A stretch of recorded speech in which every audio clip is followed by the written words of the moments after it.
In the stillness of a rose garden, time stops, and in that stopping, we glimpse what lies beyond time itself. This is not mere poetic fancy, but the heart of spiritual discovery that runs through the four quartets like underground water feeding a hidden spring. Most readers approach these poems seeking literary understanding, but they contain something far more precious, a map for the soul's journey from temporal confusion to eternal clarity. Each quartet, Burnt Norton, East Coker, the Dry Salvages, Little Gidding, marks a station on this pilgrimage, not merely describing spiritual experience but creating the very conditions in which it might occur. The fragments of modern life that scatter our attention can, through contemplative practice, be gathered into a unity that transcends both time and the individual ego. What appears as philosophical meditation reveals itself as practical mysticism, accessible to anyone willing to follow the movement from motion into stillness, from knowledge into understanding, from the temporal into the eternal present where all poetry begins and ends. Chapter 1: The Garden Where Time Begins and Ends. Burnt Norton opens not with argument but with revelation, that moment in childhood when we step through a gate into a garden that may never have existed, yet remains more real than any factual memory. This is the paradox that initiates all spiritual seeking. The most profound truths come to us not as concepts but as experiences so subtle they might be dismissed as imagination, yet so powerful they reshape everything that follows. The children's laughter echoing in the garden represents what mystics call the eternal now, that dimension of experience where past, present, and future collapse into a single point of infinite possibility. We all carry such moments within us, though we learn to suppress them as we mature into the practical demands of temporal existence. The tragedy of modern life is not that we lack access to transcendence, but that we've been trained to mistrust the very experiences that could liberate us from time's tyranny. When I write of the door we never opened into the garden we never entered, I'm pointing toward those alternate possibilities that live within every present moment. Spiritual development requires learning to recognize these apertures in ordinary experience, moments when the veil between temporal and eternal grows thin enough to permit crossing. The garden is always there, always accessible, but only to consciousness that has learned to be still enough to perceive what was always present. This stillness is not passivity but the most active thing possible, the complete attention that allows reality to reveal itself without the distortion of our constant mental commentary. In such moments, we discover that what we took to be solid, our sense of separate selfhood, the apparent finality of past and future, are constructions that dissolve when met with pure awareness. The rose garden represents what each soul seeks, that place where individual identity opens into universal being, where the personal story becomes transparent to the larger pattern of which it forms a temporary part. This is why the memory haunts us, because it points beyond memory toward the timeless ground of consciousness itself, which is our deepest nature and our ultimate destination. Chapter 2: Returning to East Coker, The Wisdom of Humble Beginnings. In my beginning is my end. These words from East Coker contain the entire spiritual teaching, compressed into a paradox that can only be understood through lived experience.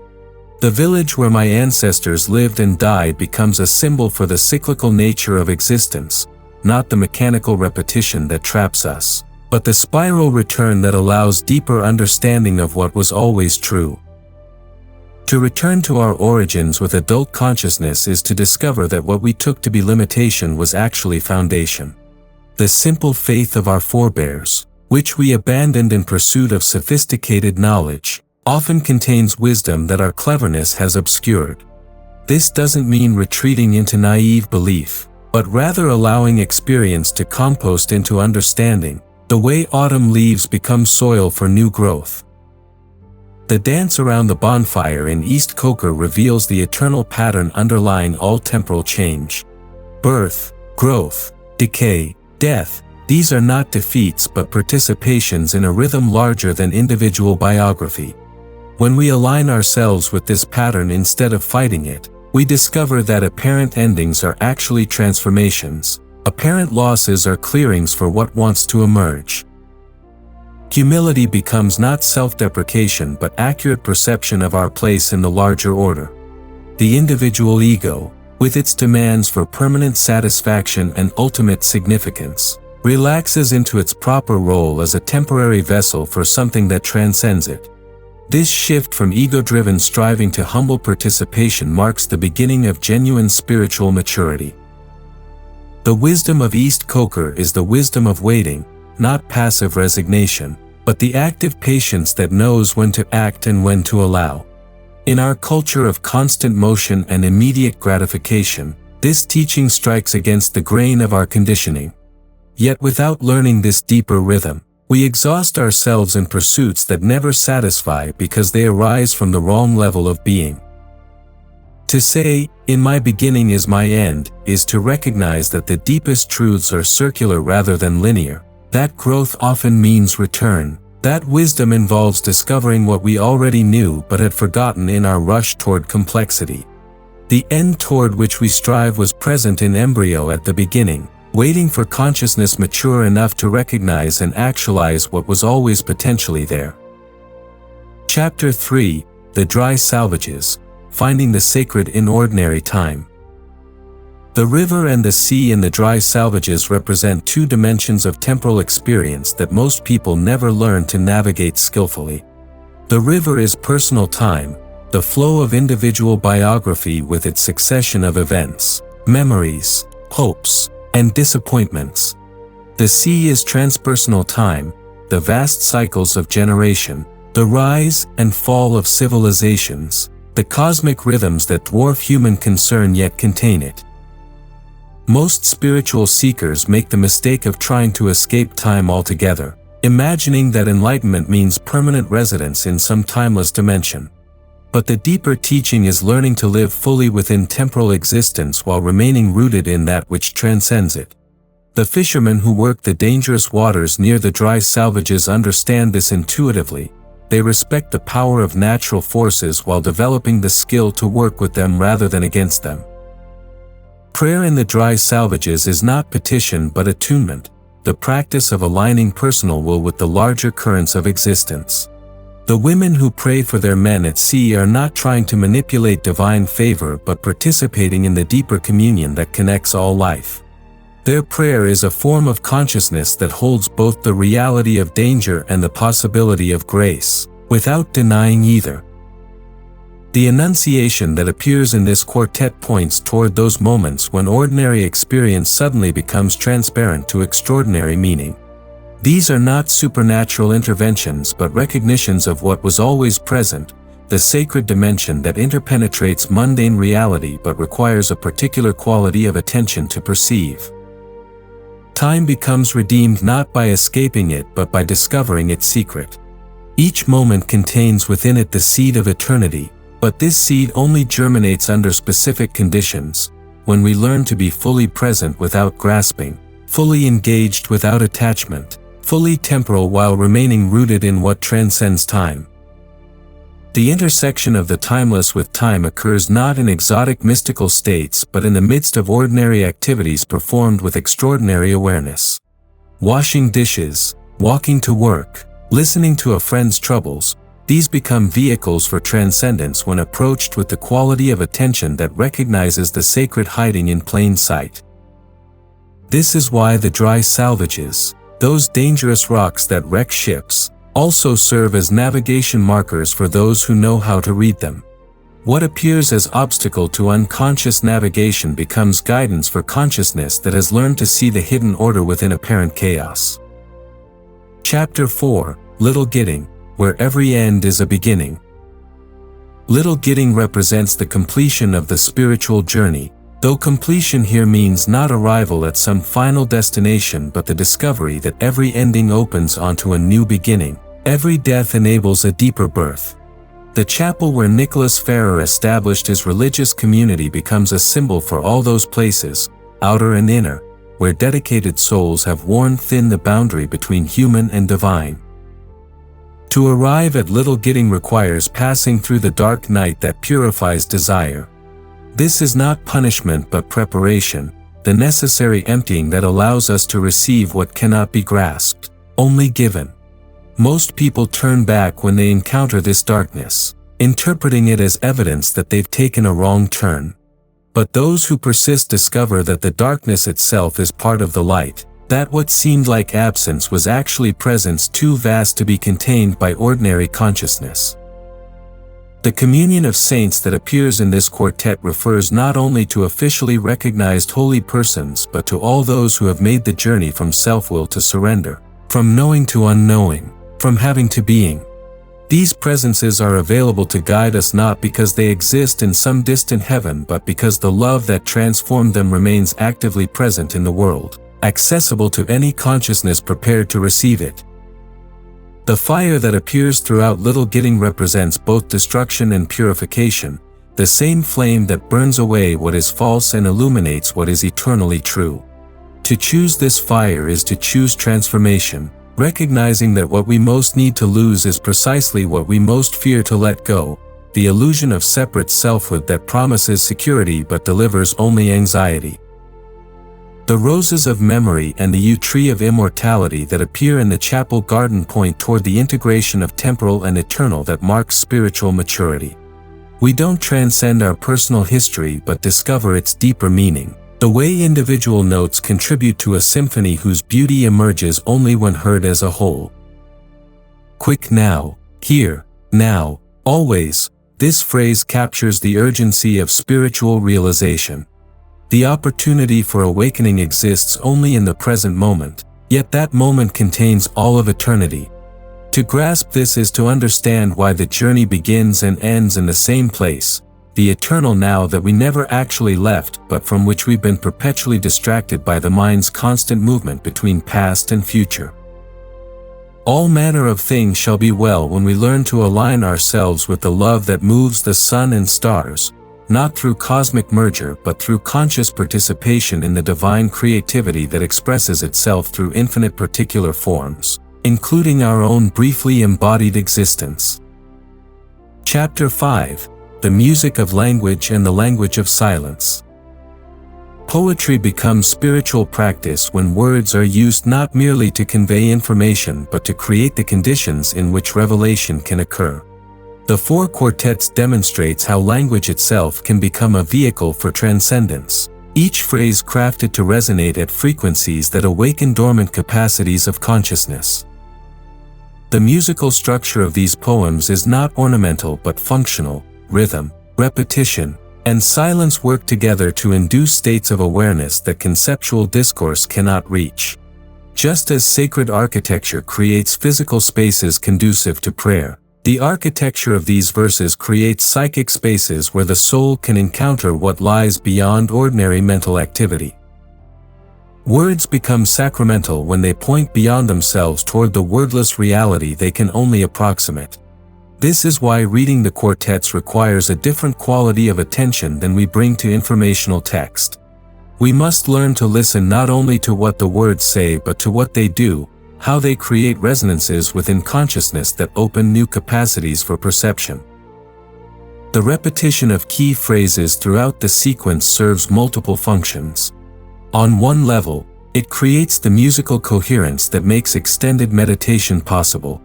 On another level, it mirrors the contemplative practice of returning again and again to a central insight until it transforms from intellectual understanding to lived realization. Silence plays an equal role with sound in this spiritual technology. The pauses between phrases, the white space around stanzas, the moments when language reaches its limit and falls into wordlessness, these become spaces where something beyond language can emerge. Learning to read contemplatively means learning to inhabit these silences as fully as we inhabit the words. The objective correlative, that precise arrangement of external elements that evokes internal states, reaches its most refined expression in these poems. The rose garden, the chapel, the sea and river, the fire and the dance, these images function not as symbols to be decoded but as doorways to be entered, each one capable of triggering the shift from ordinary consciousness to contemplative awareness. When language is used with this precision and dedication, it becomes transparent to the reality it serves. Words stop being obstacles to immediate experience and become instead the very medium through which immediate experience can be shared. This is how poetry participates in the larger work of healing the split between inner and outer, subject and object, human and divine that characterizes our fallen condition. Chapter 6: The Practice of Contemplative Reading. The Four Quartets requires a different approach to reading than our culture typically provides. These poems are not meant to be consumed but contemplated, not understood once and set aside but returned to repeatedly as consciousness deepens and new layers of meaning become accessible. Contemplative reading begins with slowing down enough to receive rather than grasp. Instead of reading for information or analysis, we read for transformation, allowing the rhythm and resonance of language to work upon us at levels deeper than intellectual comprehension. This requires a kind of patient receptivity that our goal-oriented culture doesn't encourage but which is essential for spiritual development. Each reading becomes a form of meditation. We begin with whatever level of understanding we currently possess, but we remain open to insights that exceed our present capacity. Often the most profound recognitions emerge not through effortful thinking but through relaxed attention that allows connections to form naturally. The way dawn gradually reveals a landscape that was always there but hidden by darkness. The practice involves learning to read with our whole being, not just our analytical mind. We notice how certain passages affect our breathing, what emotions arise in response to particular images, which phrases seem to resonate in the heart rather than the head.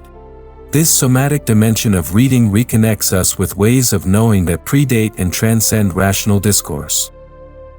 Repetition becomes revelation when approached with this quality of attention. Phrases that seemed merely literary on first encounter begin to reveal practical wisdom for daily life. Abstract concepts become lived experiences. What appeared as description reveals itself as instruction for the soul's journey toward wholeness. The circular structure of the quartets, ending where they began but at a deeper level of understanding, mirrors the circular nature of contemplative practice itself. We return again and again to the same essential insights, but each return occurs from a more mature perspective that reveals new dimensions of meaning while confirming the fundamental truth of what was always being said. This way of reading gradually transforms the reader. We don't simply accumulate insights but undergo the slow alchemical process by which knowledge becomes wisdom, information becomes transformation, understanding becomes being. The poems serve as catalysts for this metamorphosis, but the real work happens in the quality of attention we bring to the process. Learning to read contemplatively prepares us to live contemplatively, to approach all experience with the patient receptivity that allows reality to reveal its deeper dimensions rather than forcing it into the narrow categories of habitual perception. Chapter 7: Living the Eternal Now in Contemporary America. The ultimate teaching of the Four Quartets is not literary but practical, how to live fully within temporal existence while remaining rooted in what transcends time. This teaching has particular relevance for contemporary American life, where the pace of change and the pressure of constant productivity can easily disconnect us from the contemplative dimensions of experience. The technology that dominates our daily experience can either deepen our alienation from the eternal or become a vehicle for recognizing its presence, depending on the quality of consciousness we bring to our engagement with it. The same digital devices that fragment attention can also connect us with wisdom traditions and contemplative communities that support spiritual development. The key lies not in rejecting modernity but in learning to navigate it from a centered place. American culture's emphasis on individual achievement and material progress need not contradict the spiritual journey if we understand both correctly. The drive toward self-realization that characterizes American spirituality can mature into the surrender of separate selfhood that opens us to participation in larger wholes. The pragmatic orientation that asks, what works, can be applied to contemplative practices that demonstrably increase well-being and effectiveness. The democratic ideal that recognizes the fundamental equality of all persons aligns perfectly with the mystical recognition that the same divine nature inhabits every conscious being.